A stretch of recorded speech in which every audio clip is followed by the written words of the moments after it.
Baik, untuk materi berikutnya kita akan belajar tentang struct di dalam bahasa pemrograman C++.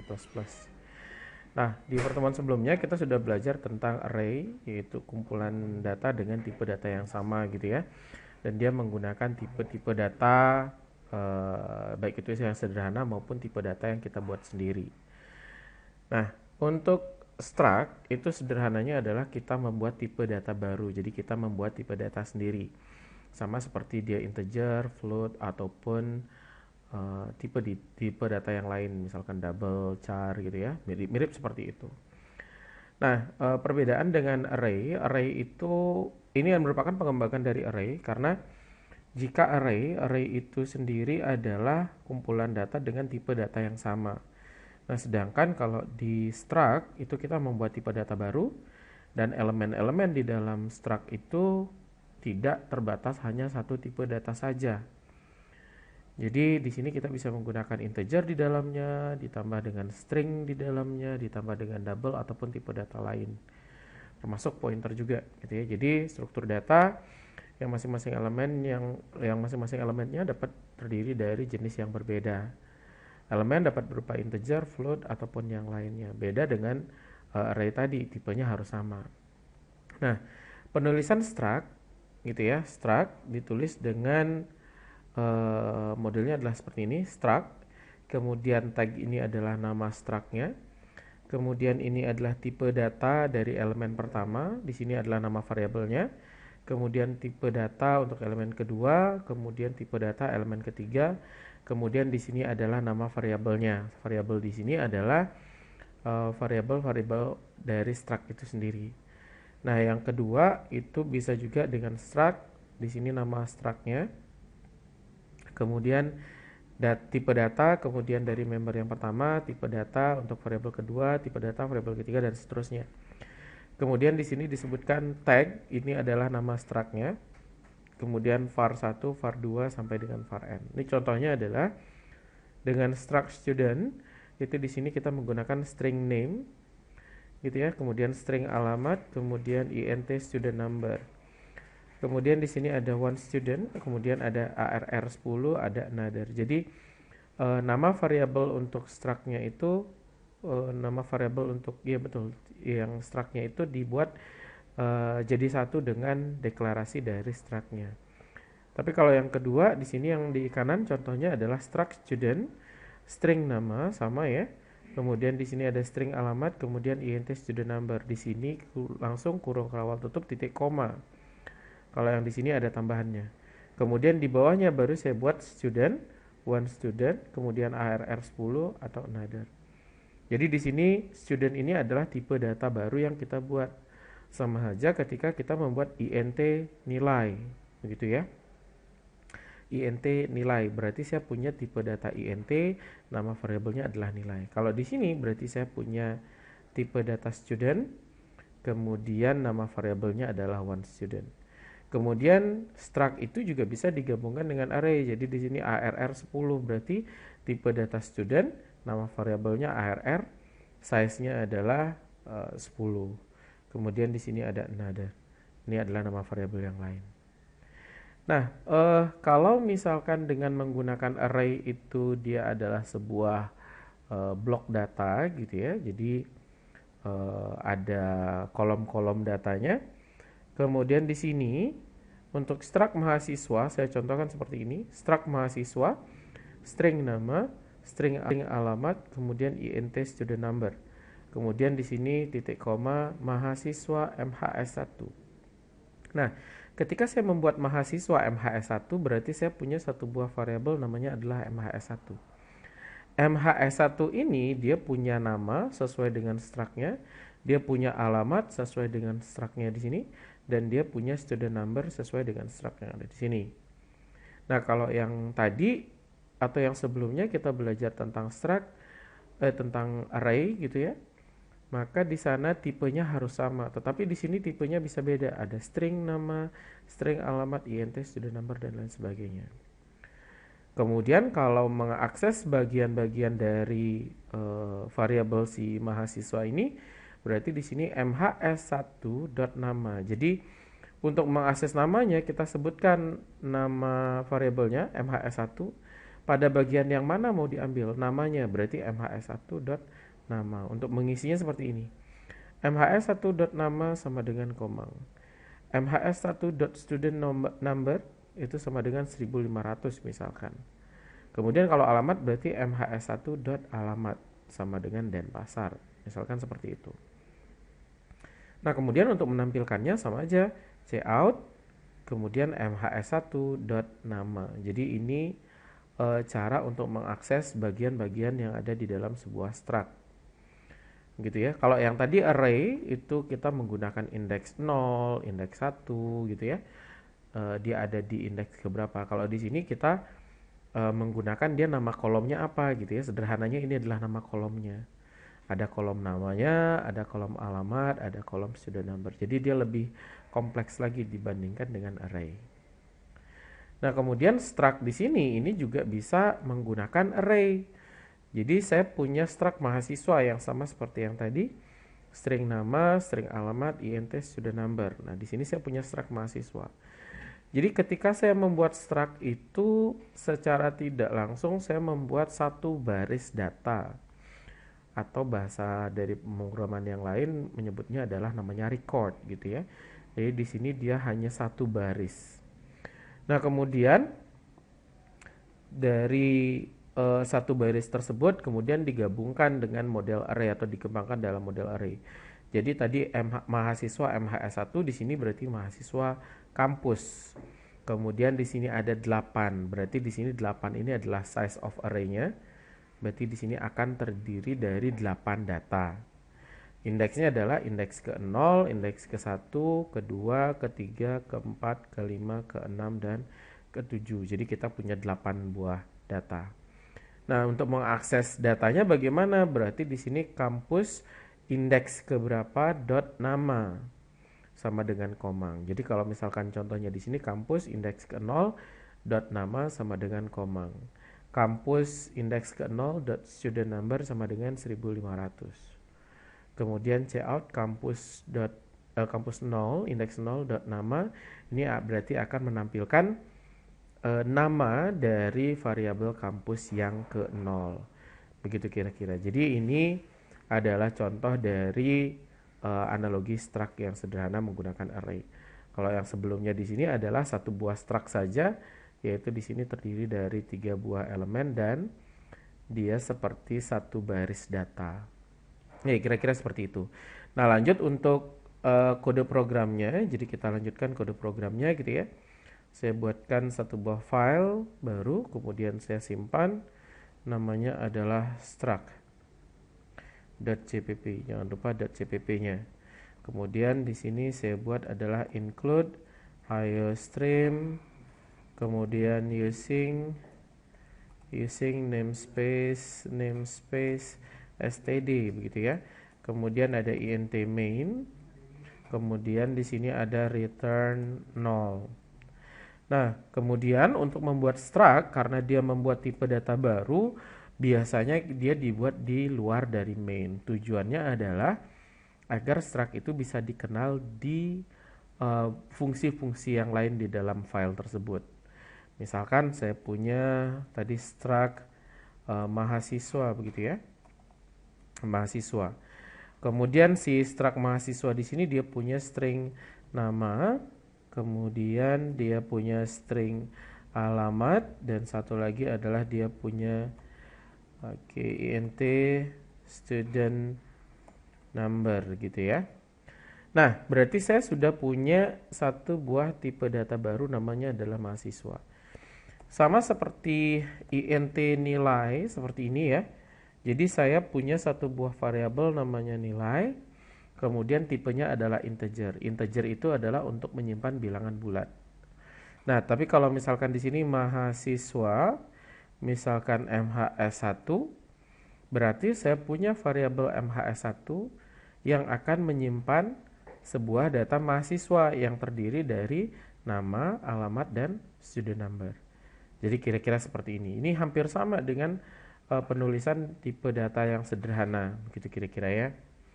Nah, kemudian ketika saya punya mahasiswa MHS1 ini tidak hanya di luar main ya, jadi bisa juga dimasukkan di dalam main method. Misalkan saya pindahkan, saya punya MHS1, kemudian MHS1.nama, ini berarti saya mengisi bagian namanya dari MHS1. Kemudian cout, gitu ya, cout. Kemudian di sini adalah MHS1.nama. Oke. Nah, di sini tidak harus semuanya keisi, yang penting salah satu aja bisa keisi gitu ya. Ada nama, ada alamat, ada student number. Yang penting nanti yang ditampilkan sesuai dengan apa yang sudah terisi datanya. Jadi ketika ini di-compile, ya keluar datanya adalah komang sesuai dengan yang dimasukkan. Kalau misalkan di sini saya mau memasukkan dari user gitu ya, saya mau memasukkan dari user, berarti di sini adalah cout, masukkan nama, jadi seperti ini. Kemudian saya masukkan cin, saya masukkan ke dalam MHS1 pada bagian nama. Jadi ini sama aja ketika saya memasukkan data nama ke dalam variabel nama MHS1. Mirip seperti ketika kita menerima masukan dari user untuk sebuah integer atau string. Coba di sini dia lebih spesifik. Saya mau memasukkan ke nama, namanya milik siapa? Oh, milik dari MHS1. Jadi ketika dijalankan misalkan masukkan nama gitu ya. Saya masukkan namanya adalah komang, yang keluar adalah komang sesuai dengan yang dimasukkan. Kalau misalkan mau memasukkan alamat boleh, jadi cout misalkan masukkan alamat misalkan. Jadi di sini berarti yang saya masukkan adalah cin MHS1 dot alamat karena dia merupakan bagian dari struct-nya. Jadi saya akan memasukkan alamatnya. Kemudian kalau misalkan mau student number, misalkan masukkan student number gitu ya. Jadi di sini berarti cin MHS1 dot student number. Nah, kemudian yang mau saya tampilkan ya terserah kita mau menampilkan apanya. Kalau mau menampilkan semuanya tinggal digabung dengan MHS nama, MHS student number dan lain-lainnya. Dan di sini juga tidak harus berurutan untuk memasukkannya.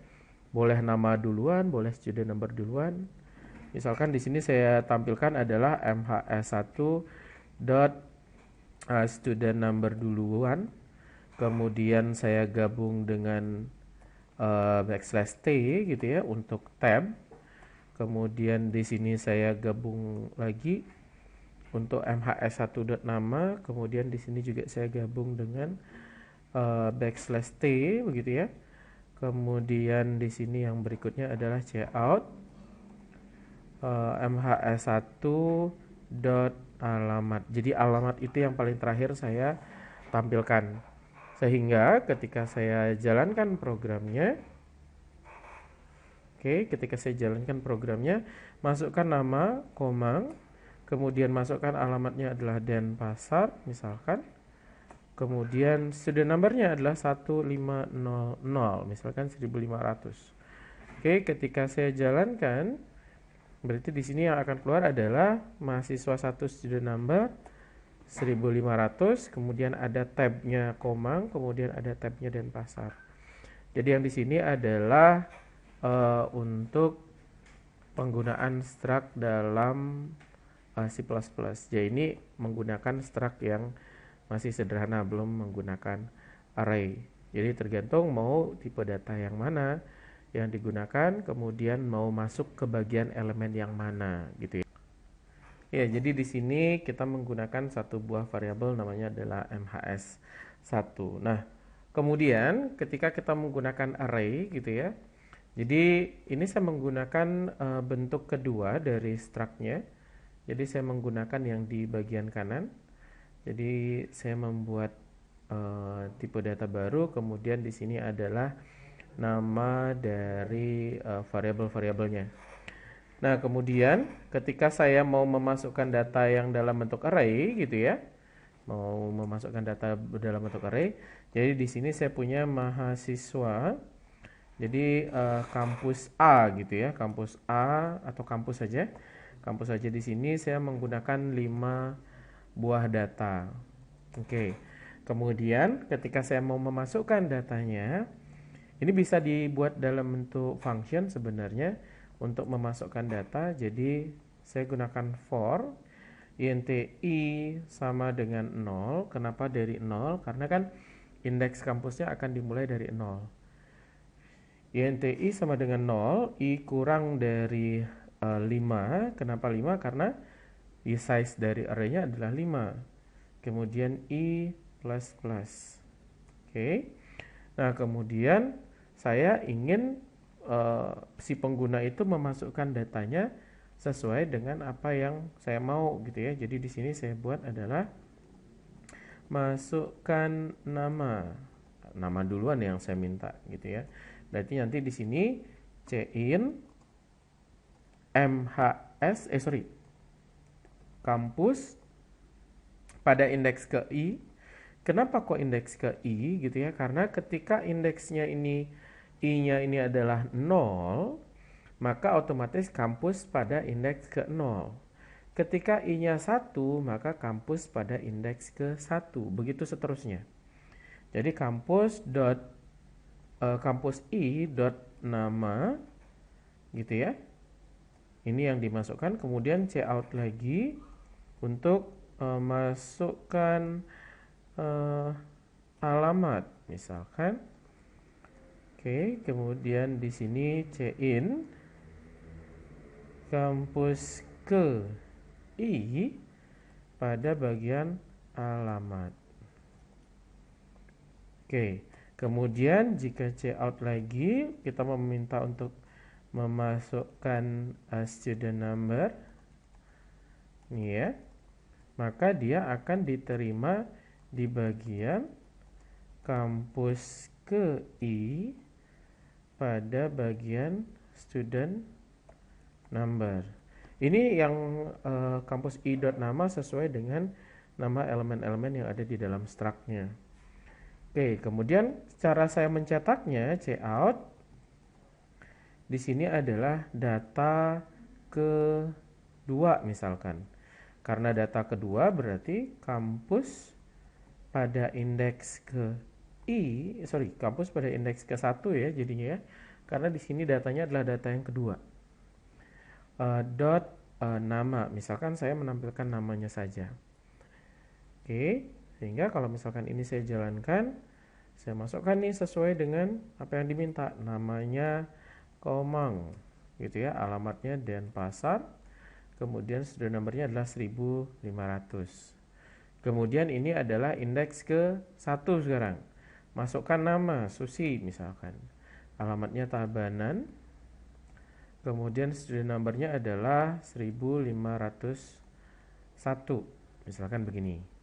Kemudian yang berikutnya adalah indeks kedua gitu ya, indeks kedua karena indeksnya tetap mulai dari 0. Indeks kedua, maka di sini adalah Andika misalkan, kemudian alamatnya adalah Badung, kemudian di sini 1502. Kemudian di sini masukkan nama lagi karena di sini 0, 1, 2, berarti yang berikutnya adalah 3. Itu ya. Santi misalkan, alamatnya adalah Malang. Kemudian student numbernya adalah 1503. Oke, 1503, 0, 1, 2, 3. Saya masih punya 4 data. Baru 4 data. Berarti saya masih bisa memasukkan 1 data lagi. Kenapa? Karena di sini maksimalnya adalah 5. Oke, kemudian namanya misalkan saya tambah 1 lagi, namanya adalah Santi. Kemudian alamatnya adalah Surabaya. Kemudian student numbernya adalah 1504 gitu ya. Kemudian yang di sini yang saya tampilkan adalah data kedua. Data kedua ini adalah data pertama dengan indeks 0. Data yang kedua namanya adalah Susi dengan indeksnya adalah 1. Gitu ya, sehingga ketika saya cetak data yang kedua itu adalah Susi. Oke, jadi begini cara menggunakan struct yang basisnya adalah array atau pengembangan struct dengan menggunakan array.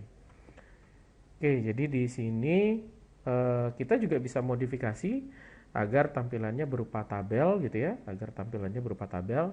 Saya gunakan looping for int j sama dengan 0, kemudian j kurang dari 5. Kenapa kurang dari 5? Karena jumlah dari size of array-nya itu 5.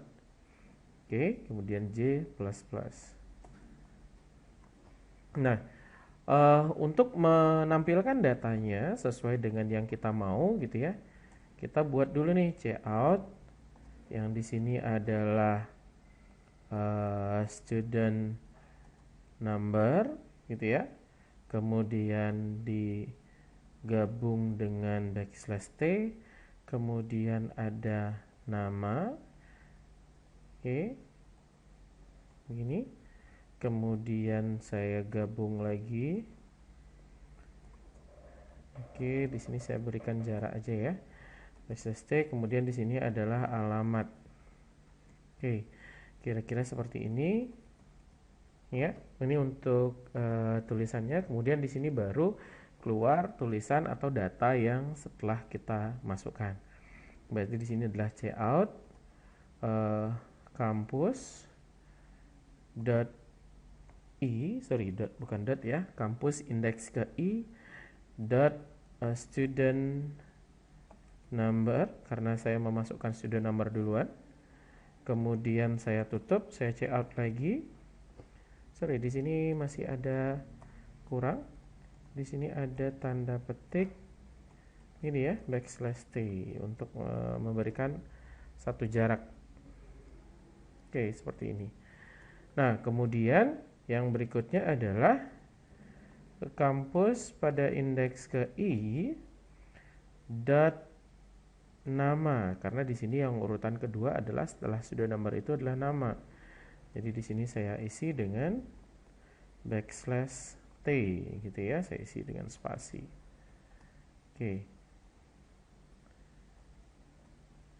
Oke, kemudian yang terakhir adalah cout kampus pada indeks ke i dot alamat. Oke, endl. Jadi yang terakhir di sini adalah alamat, sehingga di sini karena loopingnya menggunakan j gitu ya, bukan ke i ya, tapi ke j. Saya salah menggunakan datanya di sini. Oke, saya menggunakan j. Kita coba ya sekarang. Jadi untuk memasukkannya tadi sama seperti yang tadi, masukkan nama Komang, alamatnya Denpasar, kemudian 1501 gitu ya. Kemudian namanya adalah Susi, alamatnya adalah Tabanan, kemudian 1502 nomor studentnya, nomor ID-nya gitu ya. Kemudian namanya adalah Santi, Andika ya tadi ya. Andika, alamatnya adalah Badung, kemudian student nomornya adalah 1503. Kemudian masukkan nama. Ini adalah nama untuk yang ke berikutnya, Santi. Kemudian alamatnya Malang. Kemudian student numbernya adalah 1504. Kemudian yang berikutnya, masukkan nama adalah tadi siapa ya? Ya sudah, nggak apa-apa, kita buat yang lain aja. Kita buat Sinta gitu ya. Kemudian di sini adalah Surabaya, kemudian 1505. Jadi 1, 2, 3, 4, 5. Saya sudah punya 5 data sesuai dengan yang dimasukkan di array-nya, gitu ya. Kemudian ketika saya tampilkan jadinya seperti ini. Ada student number-nya. Wah, ini kurang panjang ya. Backslash t-nya saya tambahkan lagi 1. Boleh ditambahkan backslash t di bagian student number-nya. Oke, sehingga ketika dijalankan, oke ya, jadi di sini adalah Komang, alamatnya Denpasar, student number-nya 1501, Susi, alamatnya Tabanan, student nomornya 1502, kemudian namanya adalah Andika, Badung 1503, kemudian namanya adalah Santi, Malang, kemudian 1504, kemudian satu lagi adalah Sinta, alamatnya adalah Surabaya, student numbernya adalah 1505. Kemudian ketika ditampilkan jadinya alamatnya seperti ini. Jadi ada Komang, kemudian di sini ada Susi, kemudian Andika, ada Santi. Nah, di sini tinggal memberikan jarak saja sebenarnya ini. Jadi karena posisinya kurang pas gitu ya, ini bisa diberikan jarak dengan menggunakan backslash T. Jadi mirip seperti baris-baris di dalam file Excel gitu ya. Jadi ada kolom student number, kolom nama, kemudian ada kolom alamat ini yang digunakan dalam struct yang menggunakan array. Jadi kira-kira seperti ini. Jadi ini untuk memasukkan datanya. Saya menggunakan looping, bisa juga menggunakan method atau function sebenarnya. Kemudian yang di sini adalah untuk menampilkan datanya. Oke, kira-kira seperti itu untuk materi struct. Terima kasih.